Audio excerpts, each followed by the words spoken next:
What's happening? Charlie here, LITC Podcast. We've come to the end of season 1, but it's been absolutely amazing. Had some great guests on, great conversation, and we're just pushing forward now, going into season 2. So many great things lined up for you guys.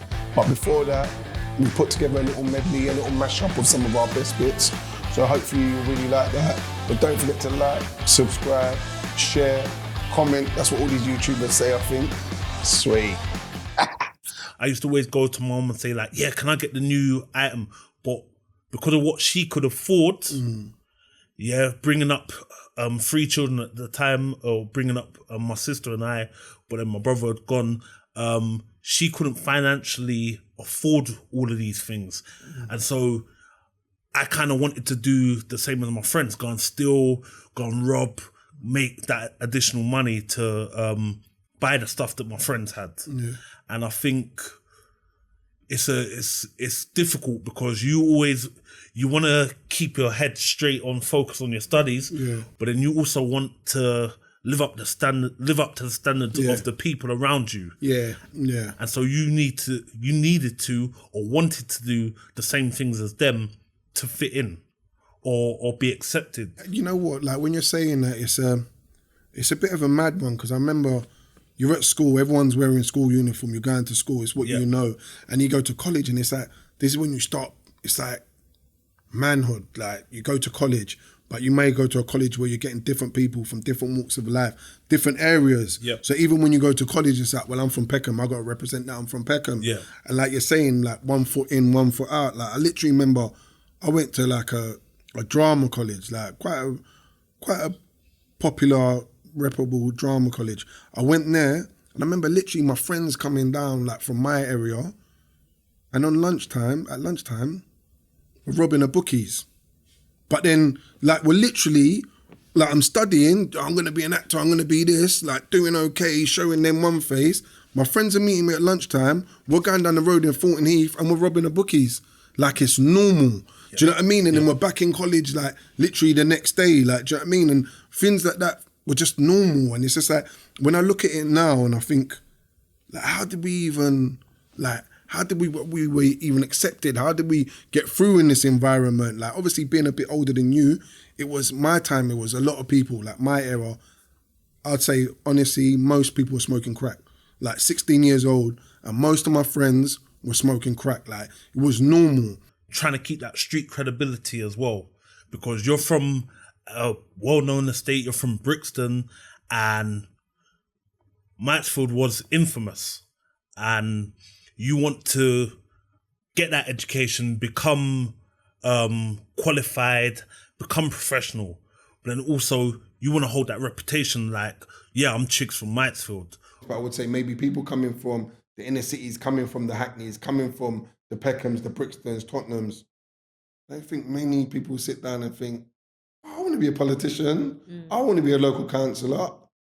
How was that for you? Like, obviously coming from that environment, and where do you think, I don't know, as politicians, where do you think you guys can possibly do a bit, there's a couple of questions in it, possibly do a bit more to maybe change someone like me, my perception? I'm saying, if there's them and us and you don't trust them, you get involved and you become the them. We become the powerful force. Because if not, what you get is a group of people saying, I don't trust them because they're the ones with the power. They're the one that control things. I'm the person who's disempowered. I don't trust them. So what do? You flip it around. I'm going to go into a position of trust, of power, and I'm going to get involved. The majority of people are not you. So therefore... Majority of what type of people I'm talking about politicians. Yeah. The majority of people are not you. And like I'm saying, for a community that already doesn't have trust for that establishment, it's very hard. I believe that the work you're doing changes things in terms of being able to see someone like you sitting across that table might make me think, you know what, I can get involved in politics. That's right, yeah. And you'll be extremely surprised with the people that are part of Lewisham, East Lewisham, West and Lewisham, Deptford, Labour Party, Constituency Party, the amount of black people from the different communities are part of it. They come to meetings, they're involved. Yeah. You wouldn't know because you don't sit on these meetings. I've been around here. I've been to quite a few of them, and it What are seems they? like, But no, they're closed meetings. Unless you're a Labour member, you wouldn't go to no, them. I haven't been to those. That's the I've point I'm been to the making. ones, you know, Yeah. like when you were saying the ones Yeah. that open. There's an onus. I'm not saying on you specifically, but there's an onus on government, Yeah. on politicians. If the community don't trust you, you're Okay. saying, oh well, you know what? Go and change that. Yeah. I understand that Yeah. sentiment. Yeah. But there's a trust issue there. Okay. So I'm going to go and change it. But you know what? No one there looks like you're saying there are. Yeah. So I'll take that. Yeah, on board. yeah, of course, But yeah. the majority of people that I see, Yeah. this isn't, when I see politicians, Yeah, when I see yeah. the TV, Yeah. when I see what's represented, Yeah. I don't see myself. So there is a trust issue. I know what's happening in my area. So there's a trust issue. So that's where you get the perception that I may have, whether it be wrong or right, it comes from somewhere. I wanted our clothing quality to be like super dry and Franklin and Marshall. So before we left, I got to the airport. I said, shit, I forgot to buy a jumper. I forgot to bring the super dry jumper. I drove into some places, whatever. I got to the alleyway, brother. I seen it, the dustbin. I'm seeing like super dry labels. I don't know what made me see it. My man, innit? Oh, there's labels. I start searching near the bin and that. Seeing Franklin Marshall labels as well. Fam, my heart's like beating because I'm thinking this is way too spooky. The two brands that I said, it's just random. So I was like panicking. I said to my business partner, fam, there's a factory around there. I know, cuz, trust me, look. There, fam. That hole up there, look. How do you get up there? That door, come. Not the door. My man's busted the door. All I've seen is beer, clothes, and rolls of stuff. You know? So he's looking in my face. I'm looking right past him like, oh my days, fam. My dad had to say to me, fam, he doesn't like embarrassment. He said, fam. Calm down, fam. You get me? I'm like, this is the place, fam. When I got in there, I'm seeing folded up Franklin Marshall jumpers. I said, oh my days, this is the place, this is the place. Long and short, said to my man, listen, mate, from London, boom, I want to make Moola Cake tracksuits, this kind of tracksuit. Just make me this tracksuit with my logo in it. He said, no, it's too minimal. I said, brother. He said, all right, then cool, we'll do it. I'm just going to speed. He said, all right, cool, you do it. Cool. Went back to London. Go back to London, phoned him. Long and short, he said, no. He stopped answering until I emailed. Then they said, sorry, brother, we can't do it. It's too minimum. I'm saying, right, you can't do that. I was literally in front of you and you said, yeah, and that. Yeah. This is where the seriousness comes in, dog. I said to my business partner, fam, don't listen to him. Fam, let's just go, fam. He said, fam, you want to go back to Turkey? He's not round the corner, fam. I went back to Turkey. And he busted the door. I said, yes, fam, what are you saying to me, brother? No, fam, what are you saying? You said that you can. And so my no, friend, you know, fam, I got money in that. I already changed the money in the post office. I got the picture, fam. I got the video. Yeah. I'm wheeling off the dollars. I said, I got money, brother, please. Long and short, I left there. He said he would do 300 pieces, 100 color, grey, black, and navy blue, 100 of each. Got him to say yes. Left there 2 days' time with a sample. 2 weeks later, I had a delivery to London with 300 pairs of tracksuits. Did you end up selling that company? Yeah, we sold that company to American Express, and it was the biggest technology deal that they'd ever done at the time. And I remember kind of negotiating that deal with the chairman of American Express at the time, and him like having me removed from his office like twice by security. We had some big kind of screaming matches in his office. Yeah, that was a funny time. Yeah. So what, did the deal eventually go through? The deal, yeah, of course the deal went through, and he paid what I told him he was going to pay. But someone makes an offer to buy the company and they get exclusivity for a period of time. So you say, okay, we accept your offer and you've got 60 days to get this deal done. And during those 60 days, we won't try and sell the company to anyone else, right? So he sent me an email to say he needs another 60 days of exclusivity, right? So my reaction was, no. Right, that it's not in my interest to give him that. Wait another 2 months. He's done 60 days of work, so actually he's quite committed to doing the deal. So the best thing for me to do is not. And I could realize he was getting angry, and I didn't have another buyer, so I didn't want him to pull out. So I said to him, look, I'll I'll come to your office in Manhattan, and when I get there, his PA says, "Oh yeah, he's expecting you. You can sit here." And sit here was on a stool outside of his office door. Right? So then he comes out an hour and a half later, and he invites me in his office, and he pushes the paper across the table, and he's like, "Just sign the extension."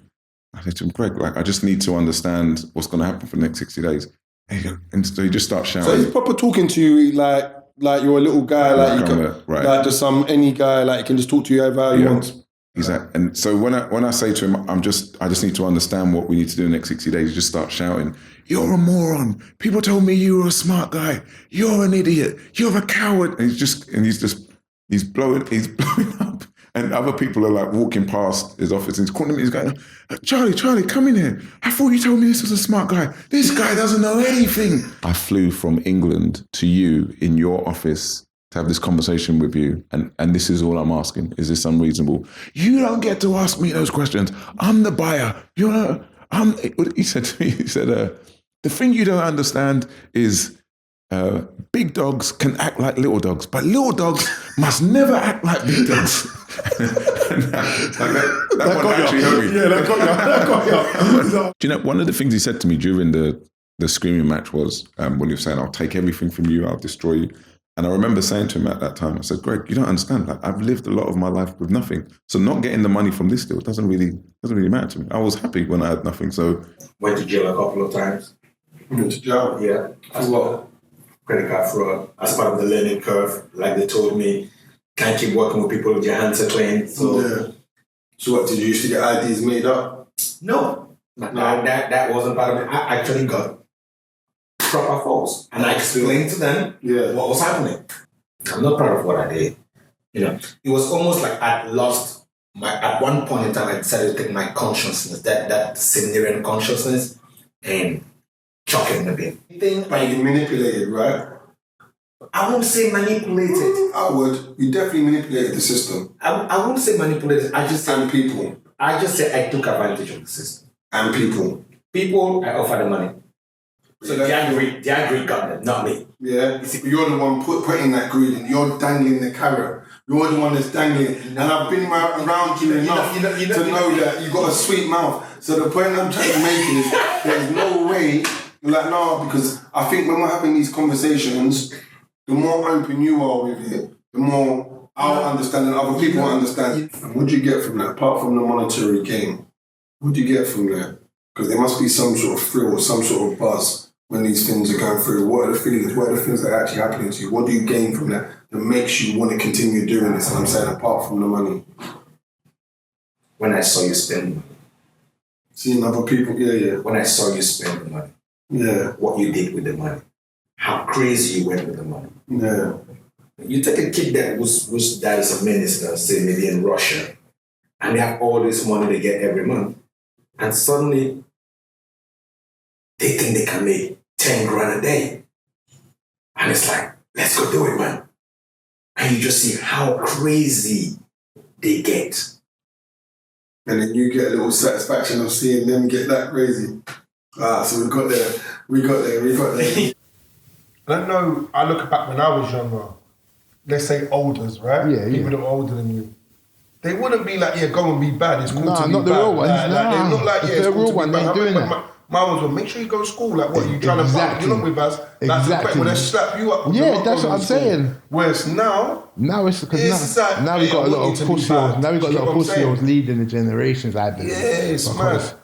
they want them to do their dirt now. Yeah, Because half of them man. ain't got the heart to do it themselves. Yeah. Whether it's they've never had the heart in the first place, or whether you just get older. Once you get older, you have different possibilities. You can't do certain things because you've got kids now. You got bills to pay. You know that if you mess up, so your heart ain't the same. You know what I mean? But who cares about this little kid? Certain elders could take a young buck under their wing and have the right intentions. Whether they're doing the right thing, they could have the right intention. There's no right intention in grooming for sexual activities. You can't ever find the right intention in that. Whereas sometimes there's certain youths going through things and this is their only way out in their mind.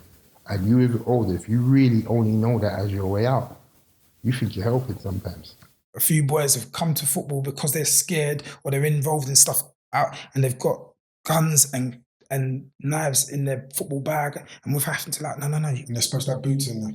Yeah, you can't, I like you and I want you to, but you can't be here like that because you're endangering all the other guys. But at the same time, you don't want to lose them because you got to protect the group, but you don't want to lose them. Because you could generally lose them. Exactly. Life, so you have to say, look, you can't come here like that, but at the same time, I want you to be here. Do you know, it's hard like to toe the line, and obviously like you touched on with young Rio McFarlane lost his life at I think 17 or 18, I think he was.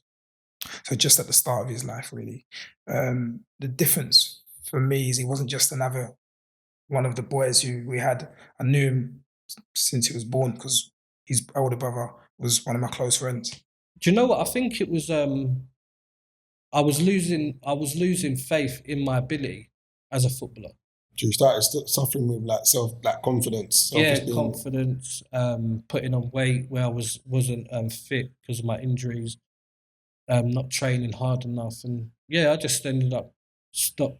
Even though they've given me another chance when they've released everyone. So they've got rid of everyone apart from two boys that offered pro. Yeah. And Matt Jarvis, didn't he end up going to like the Premiership and all that? Yeah, Wolves, Norwich, England he played for. So they've given it to these two boys. They've got rid of everyone else, but they said, look, we're going to keep you on, like, just to give you that chance because they know what you've got. Yeah. And the manager was Andy Hessenthaler at the time.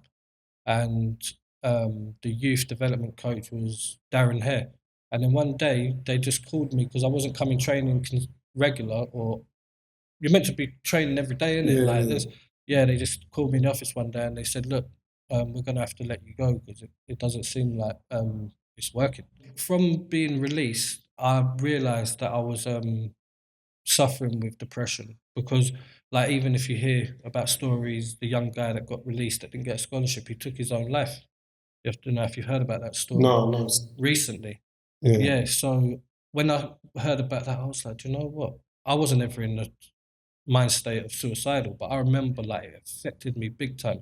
I've been playing football from 10, 11 years old for professional outfits, and now I just have to start all again. So I went for a rough time. And then that's all I've done. I've just strive to do better, self-develop myself, and even going through life as being a child that's don't follow Paula is. Paula's the first person to do many things within the family. So I'm the first to do so many different things in the family where the rest of the family look up to me now. And I've set examples and changed the direction of my children's life, and the generations behind me as well is turned in a different direction as well. I get that. Know that your environment does not dictate your future. If you believe in yourself and have a dream and be able to, work towards that dream, you're able to achieve it. And I think that's been in me from a long age. Before I even understood the concepts, I've always had dreams that I'm going to do X, and I've done X, and I've always surpassed the goals that I've put down. And it was very an early stage, Channel U stuff. We dropped Closer on Channel U. That again put us in a different space. But you see, while you're doing this, you're on the road all this time. Yeah, we're on the road. We're still trapping. Went Joe a couple times. Yeah. Small incidences for like offensive weapon. I think done like half a year. Another one, failing to stop for police. Basically, I had something on me, so I just refused to stop. Mad police chase, threw it out the window, continued, got nicked. That was that. So done a couple spells in there, enough to know that, cool, I've done the best part of a year and a bit in here. This is not for me. So when you was in there, what was your time like in there? What was like the thought process at that time? Thought process, the first time it was like, whatever. It is what it is. I'll be out in 6 months. I got a year. The second time it was like, cool, it's 9 months or something like that. Yeah, this is long, but it's whatever. But the second time is when I was also more spiritual, right? Yeah. So this time here, I think we had beef with man from Brixton. It was Peckham boys, Brixton. We was having our madnesses. We got madnesses in prison. But at the same time, before I went to prison, I was reading Quran. I was getting more spiritual. You could hear it in my rhymes when I was rapping. And then I had more time on my hands to sit down, read the Book of Allah. It was a bit more spiritual for me that time in there. It was Ramadan, and I was able to embrace Islam. I remember I'm just going to be really honest. I was in therapy once, and the therapist said, how do you feel about your parents? Do you think they loved you? And I sort of said, yeah, I do believe that they loved me and they wanted me, but it felt like we all had very long arms. So we couldn't really get close to each other because we were very different from each other. I suppose, a typical mother-daughter relationship is that you'd be very close and, you'd feel physically close and emotionally close, but I wasn't close to my mother at all. I think she struggled just being in the UK. She struggled with the language. We didn't speak the same language. I mean, she left the UK on and off a lot when I was younger to go and see her family in France. And she left for good when I was about 16, 17. And then she moved to America. So I had an 11-year gap where I didn't see my mum. So, I'd say I was more close to my dad. When you come to a place with nothing and you know that you actually can't go back home. That's just not an option. Going back is not an option. And everything that you are familiar with, it's going to be gone. So I think that was particularly hard for my mum. She was one of 10. She came from a really wealthy background. They had servants. My grandma was one of the first women in Vietnam to drive a car. They had a lot of land. So she came from a really, really sort of like high class, affluent background. And then when the communists took over, they took everything. And then, if you didn't want to be a communist, your life was in danger and you had to get out. So it was almost like this huge extreme that she went from everything to absolutely nothing and ended up in France. I mean, luckily she did end up in France, but I think for her it was very, very traumatic. If we did not go to Woolworths and lick it, my brethren will not have school uniform. A lot of people didn't know Woolworths used to sell school uniform. From the age of 9 and the age of 10, we used to walk to Brixton and like literally and lick Woolworths for your own school clothes. For school clothes, I was getting school clothes. But that's the reality of some. That of was your the friends. reality of my brethren. And my brethren was like, bro, come with me, please, because you're big. I learned to steal, not because I wanted to just steal, but I'm stealing socks, boxers, shirts, trousers for my brethren to go to school. If I've helped 5 kids get a job, guys, I've helped 5 kids get a job. Government, are you seeing this? I can help 5 kids get a job. Give me more funding. So now I can get 10. So I can get 10 kids. Now I can get 15 kids. But people sometimes it's like fake humility. Like, I just do things in the background. No, talk about what you do because the quiet baby doesn't eat. No, that's that's a sick and like I really get that. Like especially when you said about just the crying. You are gonna think, I've got to look after this one. But coming where we're coming from, like you said, man will be like, I'm doing what you're doing, but I'm not getting that. Oh, that's dead. I'm not like gonna be out here like that. Man's not really on social media and all that. Because I know you must have had those conversations. You've had certain people from N saying, stop all that, or don't do this. And that. Mate, what's that been like for you? My brother will call me every couple of hours, every day. Yo, take that story down. I'm like, why? This person's upset. I'm like, tell them to call me. Like, what are they upset about? I'm not incriminating anyone. I'm telling that especially when I started doing the murder stories, right? And there's a few where I say, okay, cool. Take those one down because it was some that were unsolved. The people that were, you know what, those are unsolved. Cool. I hear that being from the streets, cool. Others, people are just upset. Like, what are you upset about? I'm not putting you in a bad light. I've not incriminated you. I'm not incriminating no one. I'm just telling stories from my perspective. I was getting bare calls from different people from Peckham saying, mum is upset. And so this person's upset. You're blatant friends as well, isn't it? Yeah. So it's like this and that and that. At the end of the day, everyone will see the bigger picture sooner or later. And now it's like, you know what? We fuck what you do. I don't know if I'm like to swear on this or not. But we like what you do. We support what you do. Honestly, on my like I've got like good parents and I've got good friends around me. I've got good people that I can have the conversation with. Do you know what I mean? And I have conversations with myself as well. Do you know what I mean? Like I see a lot of things from other predicaments and stuff like that, and I just try to balance stuff out. Do you know what I mean? Like I try to solutionize all the time and simplify. Do you understand what I'm saying? And those are key things to me within those kind of situations, if you get what I mean. I know a guy that's a chef, like, with no feet, bruv. Do you know what I mean? Yeah. Like, do you know what I mean? He's standing on point. Do you understand what I'm saying? Like, we know another guy who's a chef with one hand. you understand what I'm saying, innit? Like, you got, like, Black Coffee's a DJ with, like, one... Do you understand what I'm saying? So I'm saying, I'm grateful to still have all my limbs and that. Like, so I'm saying, like, I'm grateful to fucking wake up every day, bro. Yeah. Getting We chained. got nicked in Miami. Yeah, getting chained to the bed, the hospital bed, and that. Well, how comes hospital bed? Because when you've got food on you, then you got to go through that whole process, innit? So, what process to check if it's inside you? Yeah. All of that. Did you ever do that? Yeah. And what's that like? Because to be honest, I've seen it on TV. Do you know what I mean? I know people that do it, but I'm saying I've never. What's that process like? What are you saying? It's just something. I think a lot of things depend on your mindset, you know. Like, are you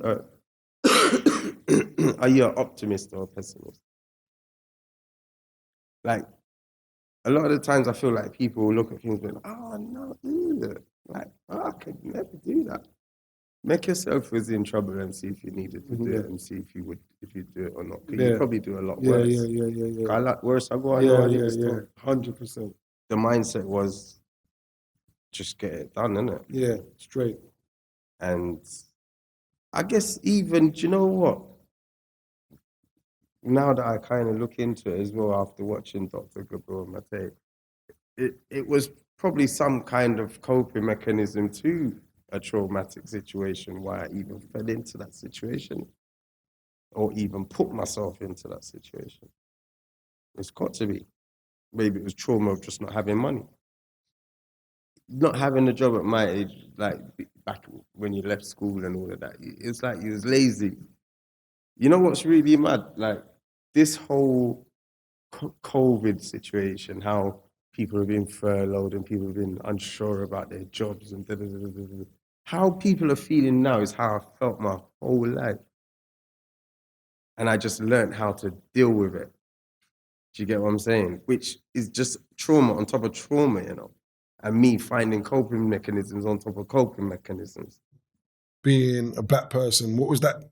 How did you navigate through that? Was it a predominantly white space that you was navigating in? It was predominantly a white space. And I think for me, the challenge was, you know, there was always this talk, you don't have a degree.